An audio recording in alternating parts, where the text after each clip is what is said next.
Урматтуу мекендештерим, урматтуу депутаттар, мына президентке шайланганыма кечээ 3 жыл болду. Кудайдын буйругу менен элдин колдоосуна таянып, мамлекеттик бийликтин баардык бутактары менен биргеликте ички жана тышкы саясатта бир топ иштерди аткардык. 2017 жылы президентке аттанганда берген негизги убаларымды аткаруу ушул 3 жылдык эмгегимдин өзөгүн түздү. Президенттик мөөнөтүнүн алгачкы жылын тышкы саясатты жолго коюуга жумшадым. Бул көзгө көрүнбөгөн, бирок көп убакытты жана күч аракет талап кылган түшүктүү иш болду. Тышкы саясатты улуттук кызыкчылыктарыбызга толук жооп бергидей жүргүздүк. Мамилебиз согундап калган мамлекеттер менен өнөктөштүгүбүздү бекемдедик. Өлкөнү санариптештирүү, калкты таза суу менен камсыздоо, жаңы жерлерди өздөштүрүү, калкты турак жай менен камсыз кылуу — бул менин президенттик ишимдин негизги багыттары болду. Ички миграцияны токтотуу максатында аймактарды өнүктүрүү саясатына өзгөчө басым жасадым. Бюджеттик жана өлкөнүн финанс институттарынын каражатын эретке буралдык. Өлкөбүздүн экспорттук потенциалын көтөрүү максатында аймактардагы ишкерлер өзгөчө кайраштетүү тармагы сезилерлик каржылык колдоо алышты. Соттук укуктук реформасын ордунан жылдырдык. Коррупция каршы күрөш жүрдү. Көп жылдар бою талашка түшүп келген коопсуз шаар долбоорун ордунан жылдырдык. Патрулдук милиция өлкө борборунун ишти баштап Ош шаарында даярдалууда. Мына ушул жана башка иштердин баары эң биринчи кезекте ар бир жарандын жашоосун жакшыртуу максатында жасалды. Урматтуу мекендештерим, өлкөбүздүн тарыхы 6 октябрга чейин жана андан кийинки учуру деп өлчөнүп калды. Бул факт. Бул бурулуш бизге эмне алып келет? Тарых жана убакыт өз баасын берет. Бул күндөр ар бир кыргызстандык үчүн эң оор күндөр болду. Менин дарегиме колдоо айтуу менен бирге мамлекет башчысы катары тез арада кырдаалды жөнгө салуу талаптары катуу сын пикирлер айтылды.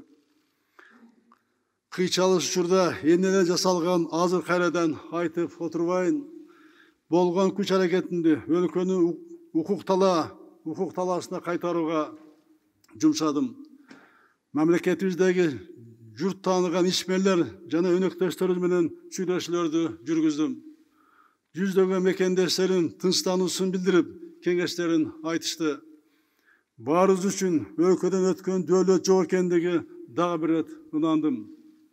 Биздин жарандык коом күчтүү жана ачык деп буга чейин айтып келгем. Жарандык коом менен массалык маалымат каражаттарын ушул күндөрдөгү аракеттери Кыргызстан укуктук өлкө экендигин далилдөөгө багытталды. Мына ушундай жарандык позициялар үчүн баарыңарга ыраазычылык билдирем. Опурталдуу күндөрү коомдук тартипти сактаган элдик дружиналар чыныгы каармандарыбыз болуп калды. Алар Бишкек шаарынын тургундарын терең сый-урматына татыктуу. Учурдан пайдаланып, Кыргызстандын тагдырына кайдыгер карабаган өнөктөштөрүбүздүн, анын ичинде Россия Федерациясына, Казакстанга, Америка Кошмо Штаттарына, Великобританиянын, Бириккен Улуттар Уюмунун, Евробиримдиктин жана Түркманын жетекчилигине ыраазычылык билдирем.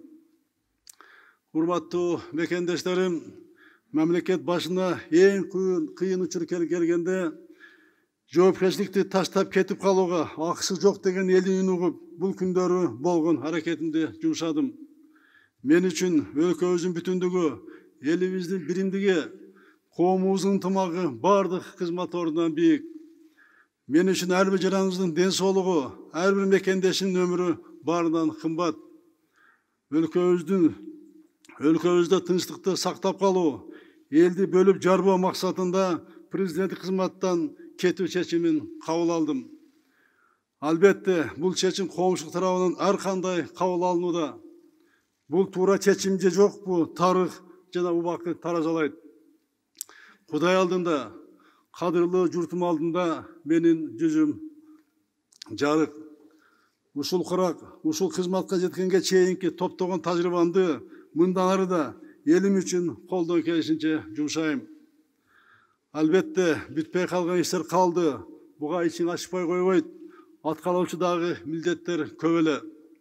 Ар бир президенттин чоң кыялы, максаты болот экен. Менин амбициялуу максатым бул Кытай, Кыргызстан, Өзбекстан темир жолун куруу долбоор эле. Бул долбоор боюнча жогорку деңгээлдеги сүйлөшүүлөр болуп, саясий чечим кабыл алынган.